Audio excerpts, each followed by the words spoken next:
Deutsch lernen durch Hören. Thomas als Feuerwehrmann. Thomas hat heute Nachtdienst. Zu Hause hat er sich ausreichend ausgeruht. Doch auch auf der Feuerwache gibt es einen Ruheraum. Dort kocht und isst Thomas gemeinsam mit seinen Kollegen, wenn gerade nichts los ist. Zwischendurch muss die Ausrüstung überprüft und das Einsatzfahrzeug gewartet werden.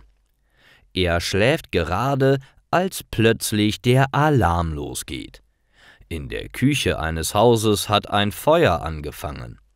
Sie müssen schnell sein und ihre komplette Ausrüstung anziehen.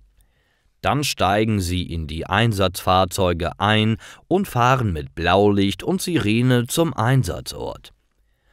Einige Personen schaffen es nicht mehr nach draußen, weil sie vom Feuer eingeschlossen wurden.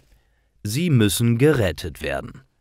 Thomas und seine Kollegen holen den Schlauch aus dem Feuerwehrwagen und löschen das Feuer. Eine Frau steht am Balkon und ruft nach Hilfe. Ein Feuerwehrmann klettert nach oben und rettet die Frau. Sie rutschen gemeinsam und vorsichtig am Seil zu Boden. Zwei weitere gehen in ihrer Schutzkleidung in das Haus und retten einen älteren Mann, ein Kind und eine Katze ziemlich unverletzt aus dem Feuer. Der Rettungsdienst ist ebenfalls vor Ort und bringt alle Personen zur Untersuchung ins Krankenhaus. Eventuell haben sie eine Rauchvergiftung.